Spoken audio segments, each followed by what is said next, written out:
ബംഗ്ലാദേശിൽ ഹിന്ദുക്കളെ വേട്ടയാടി സൈന്യവും അക്രമികൾക്കൊപ്പം സൈന്യവും ഹിന്ദുക്കളെ ആക്രമിക്കുന്ന ദൃശ്യങ്ങൾ പുറത്ത്. ബംഗ്ലാദേശിലെ അതിക്രമങ്ങളുടെ ഞെട്ടിപ്പിക്കുന്ന ദൃശ്യങ്ങൾ ജനം ടിവിക്ക്. അതിനിടെ 178 ഭീകരരെ പോലീസ് മോചിപ്പിച്ചു.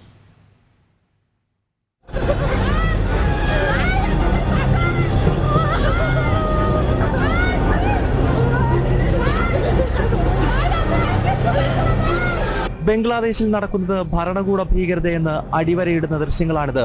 ജമാഅത്തെ ഇസ്ലാമിയുടെ ഭീകരർ ഹിന്ദുക്കളെ വളഞ്ഞിട്ട് ആക്രമിക്കുന്നു. ബംഗ്ലാദേശ് സൈന്യവും പോലീസും ജിഹാദികൾക്കൊപ്പം കൂടുന്നു.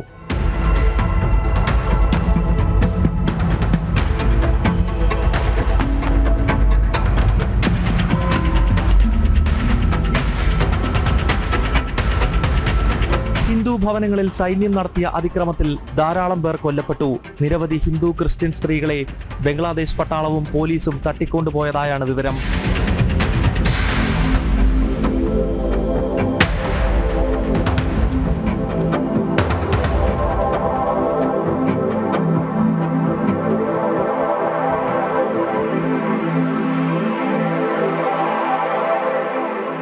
ഭാരതത്തിലേക്ക് കൃത്യമായ രേഖകളുമായി യാത്ര ചെയ്യാൻ ശ്രമിച്ച 63 ഇസ്കോൺ സന്യാസിമാരെ ബംഗ്ലാദേശ് അതിർത്തി രക്ഷാസേന തടഞ്ഞിരുന്നു. കഴിഞ്ഞ 25-ന് തുടങ്ങിയ ഹിന്ദു വിരുദ്ധ കലാപത്തിൽ 4 ക്ഷേത്രങ്ങൾ പൂർണ്ണമായി തകർന്നു. നിരവധി ക്ഷേത്രങ്ങൾ ഭാഗികമായി തകർക്കപ്പെട്ടു. കൃഷ്ണദാസ് പ്രഭു ഉൾപ്പെടെ 4 സന്യാസിമാർ ജാമ്യം ലഭിക്കാതെ ജയിലിൽ തുടരുകയാണ്.